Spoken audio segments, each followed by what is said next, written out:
right? Barakatha Yahweh, Barakatha Yahawashi, Barakatha Yahweh, Barakatha Yahawashi, Barakatha Yahweh, Barakatha Yahawashi, Kahala Yahweh, Bashem Yahawashi, Bahashem Kakodash. Double honor to the apostles and elders, a great millstone who teach and rule well. And shalom to the hopefully elect as I hear pushing this word with truth and sincerity throughout the four corners of the world. It's the brother Bayan the Mouth coming at you with a lesson of the day. Coming out of the book of Matthew's near and chapter that's to my heart because, this goes into most about the breakdown of the life of Yahawashi, going into the times where he had to go in and give his life for our salvation and whatnot. And I'm just going to get into some of these scriptures, and make it simple and, Lord willing, it's edifying. I'm just going to jump right into it. Start around the period to the time where he was going to take and to be crucified. I'm just going to start at Matthew 27:27. It says, Then the soldiers of the governor took Yahawashi into the common hall and gathered unto him the whole band of soldiers. And they stripped him and put him a scarlet robe.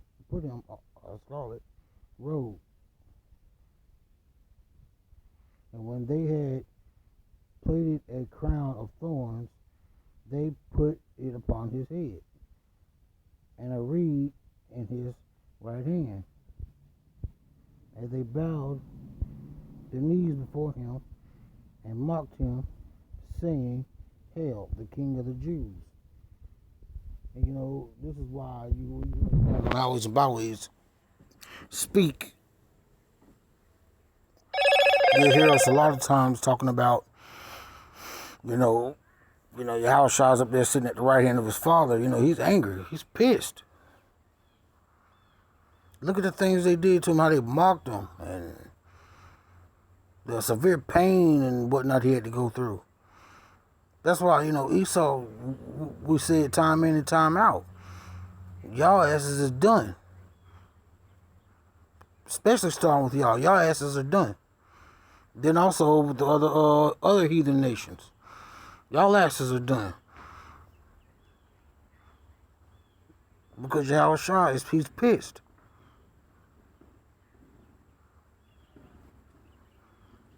And he ain't coming back here to pet nobody on the head, to pet you on the back, saying, baby, it's okay. No. He coming back here to claim millions of lives. And his revenge is gonna be brutal.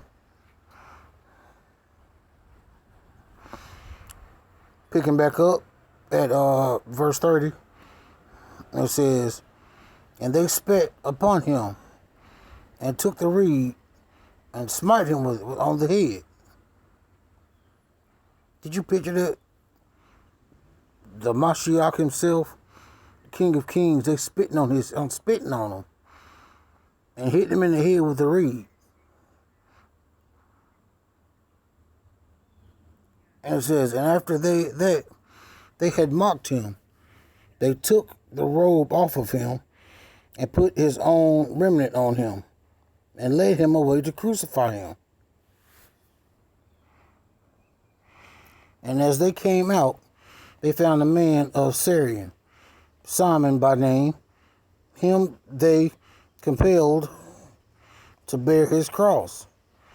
And when they were coming unto a place called Golgotha, that is to say, a place of skull, they gave him vinegar to drink mingled with gall. Now, pretty y'all almost don't know what gall is. You picture somebody giving you something to drink, and it's nothing but vinegar and piss.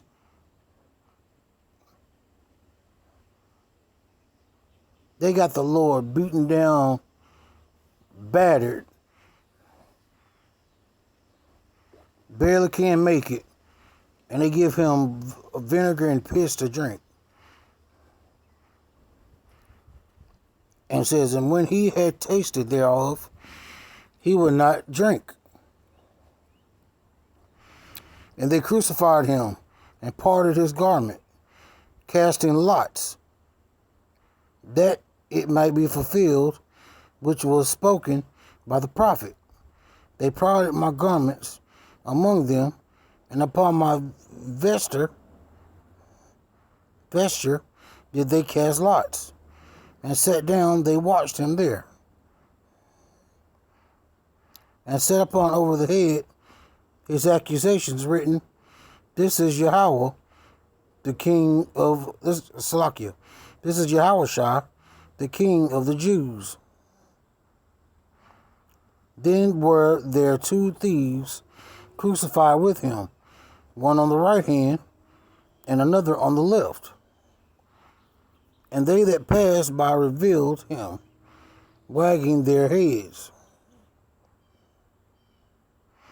and saying, thou that destroyest the temple, and buildeth it in 3 days, save thyself. If thou be the son of Yahweh, come down from the cross.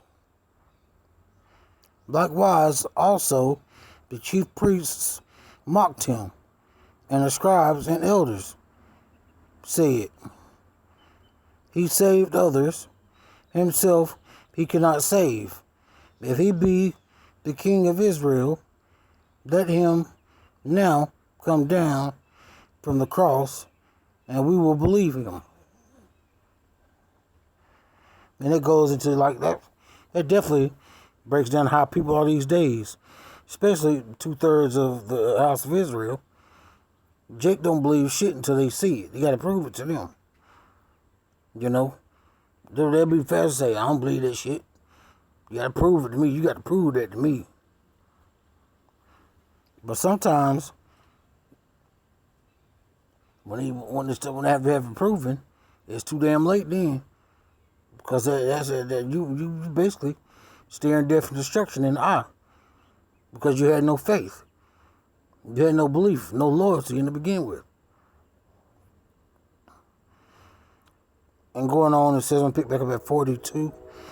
He saved others, himself he cannot save. If he be the king of Israel, let him now come down from the cross, and we will believe him. He trusted in Yahweh, let him deliver him now, if he will have him. If he said, I am the son of Yahweh. The thieves also, which were crucified with him, cast the same in his teeth. Now from the 6th hour there was darkness over all the land until the 9th hour. And about the 9th hour, Yahawashi cried with a loud voice, saying, Eli, Eli, lama sabachthani.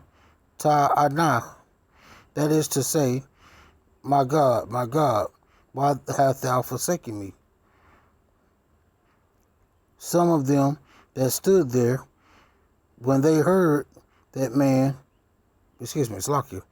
when they heard that say, this man calleth for Elias.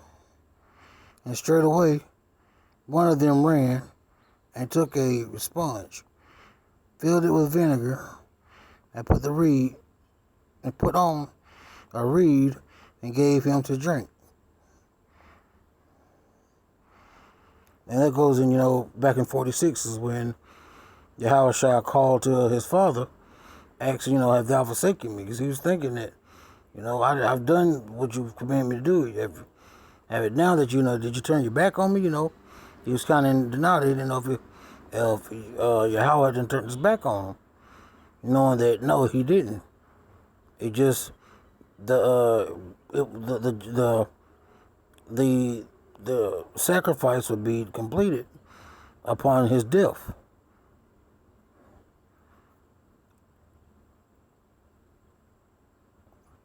Back at 49, the rest said, let be.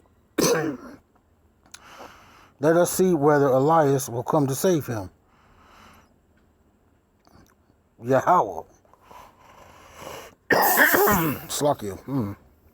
Picking up at verse 50. Yahawashi, when he had cried again with a loud voice, yielded up the ghost. And behold, the veil of the temple was rented in twain, from top to the bottom, and the earth did quake, and the rocks rent, and the graves were open, and many bodies of the saints which slept arose, and came out of the graves after his resurrection, and went into the holy city, and appeared unto many. Now when the centurions and they that were with him watching Yahawashi saw the earthquake and those things that were done, they feared greatly, saying, truly this was the son of Yahawashi. Slaki, the son of Yahweh. See, man, that goes to show you right there. You know, it took certain events to happen in order to scare these damn devils, to scare them damn devils up. To let them know, oh man, what have we done? We have truly put to death the son of Yahweh. But like I said, during that time, it was too late. It was much too late. But these things had to be done for the salvation of the children of Israel. You know?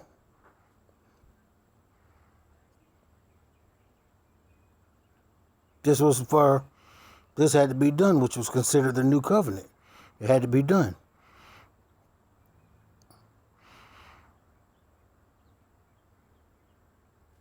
You know, I'll tell you,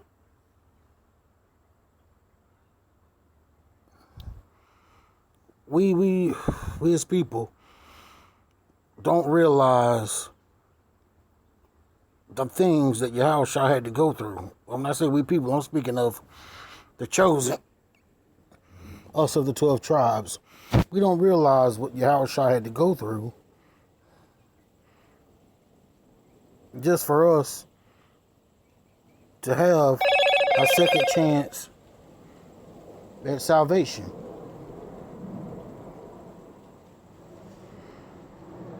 You know, if Yahawashi wanted to get rid of us, he could have just did away with us off top. You know, all the way back to the days of Moses, he can just did away with us right then. Or before then.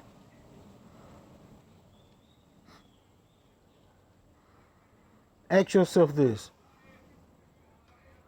Could you withstand all that Yahawashi went through for a family member or for your family? The next time you're out here breaking the law, statute, commandments, and you're doing things you know you're not supposed to do you think you can go and bear that cross like Yahawashi did? But see, us men is in this truth, we know. That's why we're on the highways and byways, signing crime, because we got to bear our cross. We got to gird up our loins like men and get out here and do this work. Make our call election sure.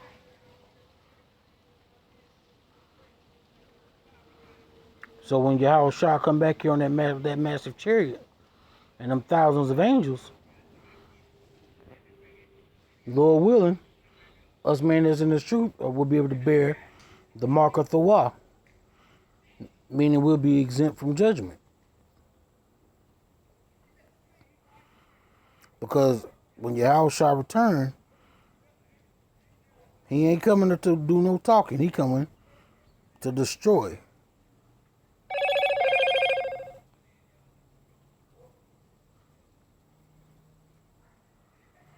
He ain't coming to do no talking. He coming to destroy and deliver his hopeful elect.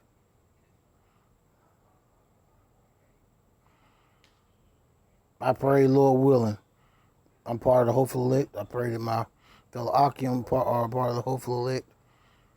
And I feel very confident about that because first and foremost, all praises to Yahawashi first and foremost. And also thank you to the elders and apostles of Great Millstone, because through these brothers, we have 100% truth.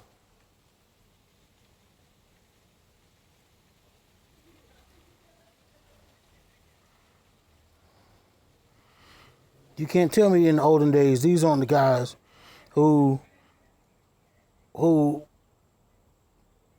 journeyed with Yahawashi.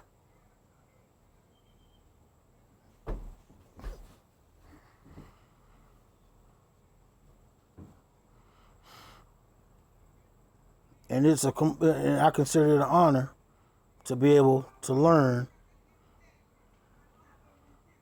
from such gentlemen as the apostles.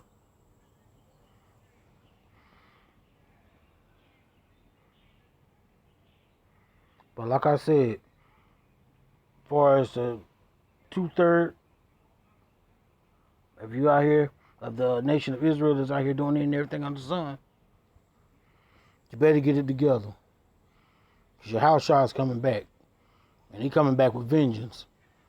He ain't coming back to hold no hands.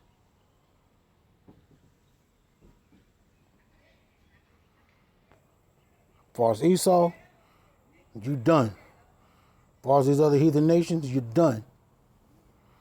And Lord willing us, the 1/3, the hopeful elect, will deliver from death and destruction. You know, with that being said, I'm going to close this little lesson out. I hope it was edifying.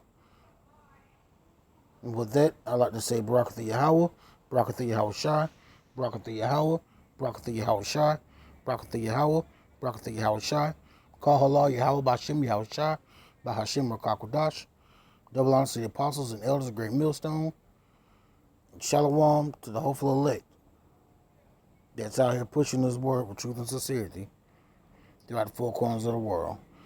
Keep putting in that good work, fellas. Keep putting in that good work, because the salvation is right around the corner. Shalom, Abba Ball.